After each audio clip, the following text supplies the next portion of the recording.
Yo, what's going on, guys? Boom. Seth Spartan here, nutrition, training, and hormone expert for Prometheus HRT Testosterone and Hormone Replacement Clinic. Guys, it is a beautiful day, boom, out here on the farm. And today we're going to be discussing a comment that came up on one of my YouTube videos.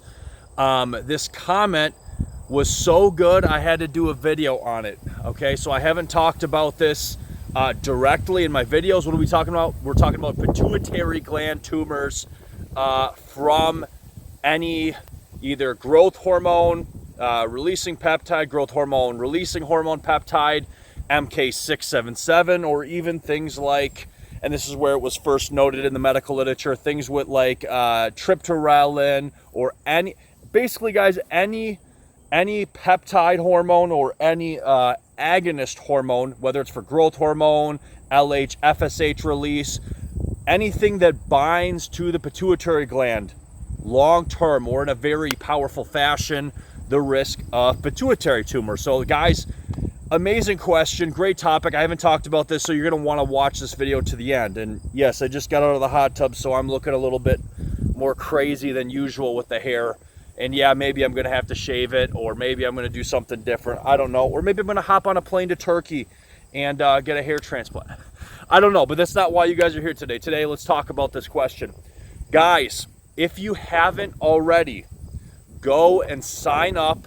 In the comments, I put a link. Go and sign up to my 300 group. This is a hardcore motivational group. You have direct access to me, and you can also tell me what videos you want me to do topics on. So, you know, whether you want free coaching, hardcore motivation, everybody's trying to get better, get to their peak, become super male, and we have less than 10 members right now. People are boom, boom, boom coming in, but guys, it's $25 a month right now, and I mean, once we hit, 40, 50 members, I'm going to have to cap it. So it's a great deal, but you have access to me. Talk to me, ask me whatever questions, tell me what YouTube videos you want, and really, if you want to get in the best shape of your life and bounce ideas off other people, off me, if you want to get your hormones perfect, whatever, join my 300 group. And having said that, let's get into, beautiful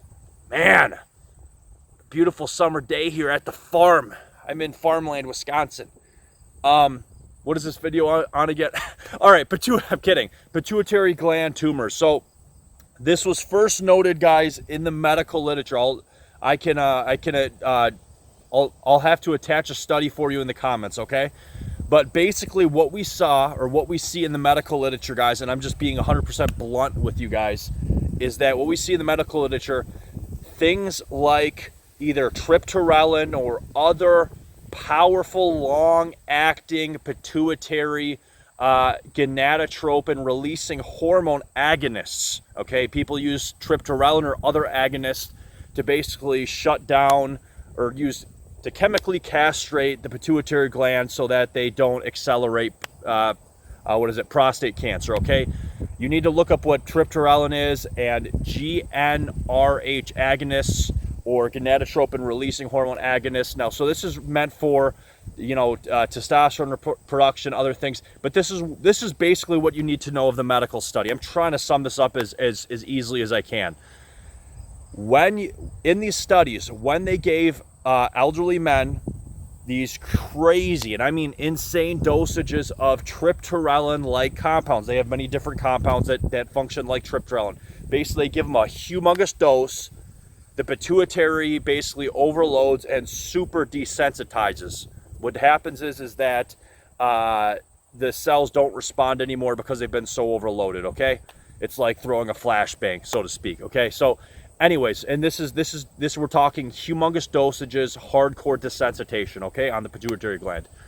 So they give this person who has prostate cancer or testicular cancer, they give them a humongous dose of Triptorelin or any GnRH agonist. Go look up what that is if you don't know what I'm talking about, but it's in the same class as gonadotropin, okay, and Triptorelin. So they give them a humongous whopping dose, and they repeat it every so many weeks. Now what happens is that when the pituitary receives this humongous dose and it's constant, what happens is the pituitary gland then desensitizes or downregulates its receptors. So what happens is that your body, your pituitary just doesn't, it releases a ton of LH and FSH, luteinizing hormone, follicle stimulating hormone, and then what happens, guys, it doesn't release any more until those receptors eventually upregulate because there's no more stimulation from whatever compound, okay?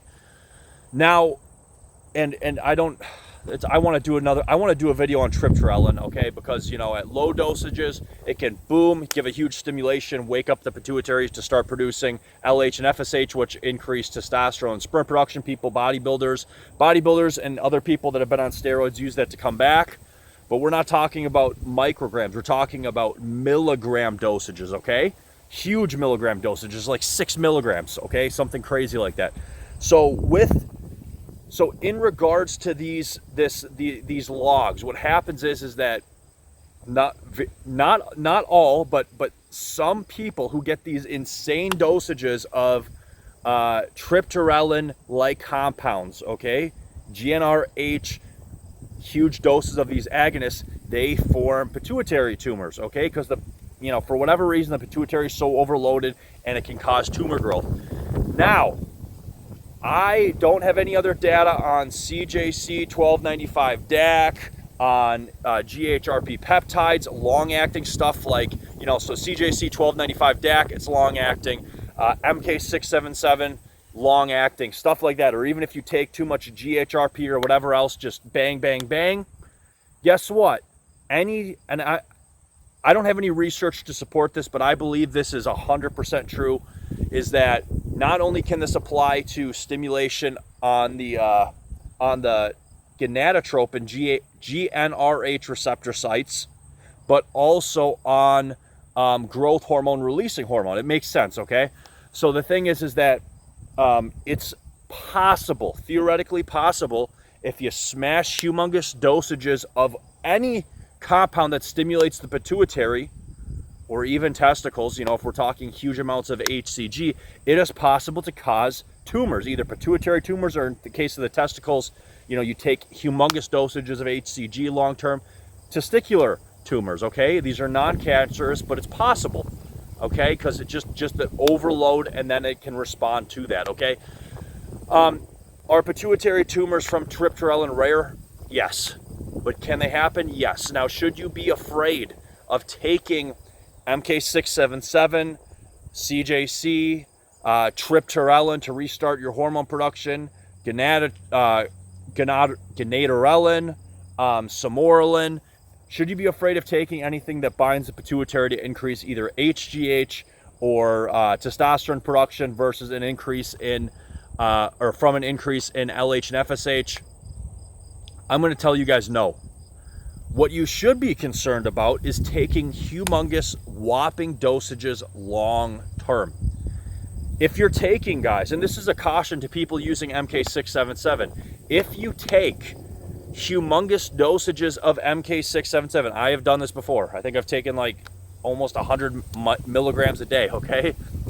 If you're taking, 50 milligrams of MK long term, should you reconsider? Yeah. If you're taking, if you're taking a milligram or more of CJC DAC per day, should you reconsider long term? Yeah. With the things like samorelin or gonadorelin, it's too short acting. I don't think you're at risk. And what I tell people is based, from the clinics, it's safe to use CJC 1295 DAC up to 400 micrograms a day. Okay, we know that. So, guys, this is not a scare thing. Is there some risk if you use huge dosages long term? Yes. And MK-677 also. Any long acting, guys, listen to me. Any long acting hormone peptide that binds the pituitary gland, if you take large dosages long term, you run a low but possible risk of pituitary tumors. This is the punchline. Okay, so reconsider things like MK, CJC 1295 DAC, triptorelin, or any long-acting pituitary compound. Reconsider using high dosages long term. Okay, now this is based on just some medical data, but there is a rare but possible risk. If you abuse your pituitary, you can cause tumors, and that's another reason to reconsider using really high amounts of HCG long term in the case of possibly causing testicular tumors also. Guys, I'm always going to keep it real with you. Seth Spartan, stay safe, stay healthy. This is pituitary gland tumors. Okay? Should you be worried? We're out of here. Enjoy your summer day.